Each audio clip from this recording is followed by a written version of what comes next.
Hello hi नमस्ते भल था समस्त आशा कर समस्त भल थे। तो फाइनाली मुझे पहुँची जाइए राउरकेला हनुमान वाटिका तो आपण मानक बुलाई पूर्व थर वेदव्यास टेम्पल तो आपण मैंने देखी तो आज मुझे देखेबी आपण मानक राउरकेलार हनुमान वाटिका किमी कौन रही किमी आसबे कौन ना।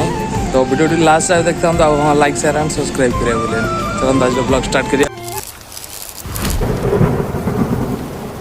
फाइनाली मुझे अलरेडी स्टेशन रे पहुँचिक अलरेडी ऑटो रे बाहरी आसली मात्र 20 टଙ୍କା नब मत छाड़देव हनुमान वाटिका रे। तो आपण मैंने भी जिते आसवे आराम से रेलवे स्टेशन रू आसिक मो बस रही कि ऑटो रही आपने आराम से बुली पारे। तो फाइनाली मुझे पहुँच सारी तो ये बहुत सुंदर सुंदर टेम्पल रही बहुत सुंदर सुंदर मंदिर बहुत प्रकार ठाकुर भी अच्छा। तो फाइनाली आम जा लास्ट रे हनुमान को दर्शन करवा।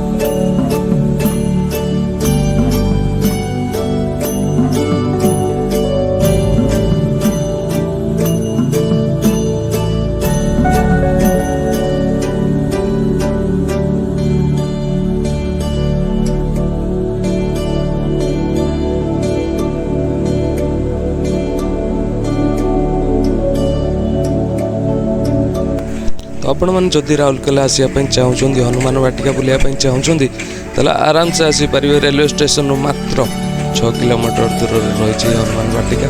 तो ऑटो रे आसिले मात्र 20 टଙ୍କା नब बस रे आसिले मात्र 10 टଙ୍କା नब। तो आराम से आसतु बुलिकी जातु आ एंजॉय करतु।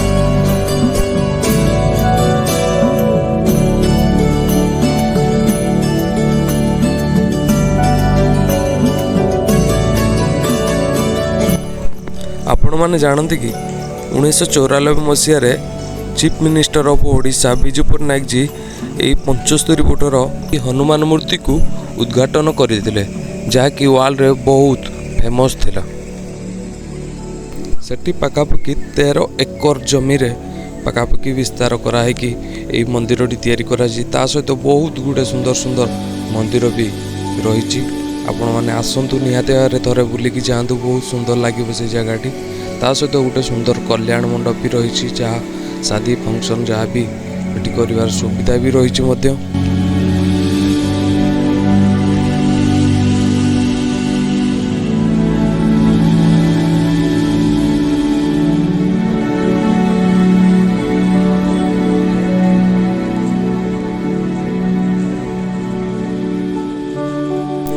आपण मैंने जदि मो पूर्व ब्लॉग टी देखी ना निहाती भाव जाकि देखूँ डिस्क्रिप्शन रे कहना पूर्व थर मु राउरकेलार वेदव्यास टेम्पल जाइली एबे आसी मु हनुमान वाटिका तापर आहरी गोटे सुंदर मंदिर अच्छी त्रिशक्ति टेम्पल मुझे भी अपलोड करी।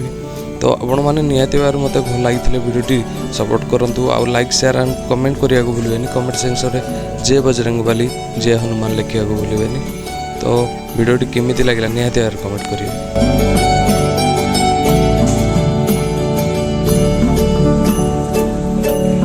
तो आपण मैंने जदि भी चाहते राउरकेलार आउ को स्थान को गले भल मंदिर अच्छी भल प्लेस अच्छी ताल कमेंट करके निहाती भाव जन पारे नेक्स्ट टाइम निहाती भाव विजिट करी से जगह को।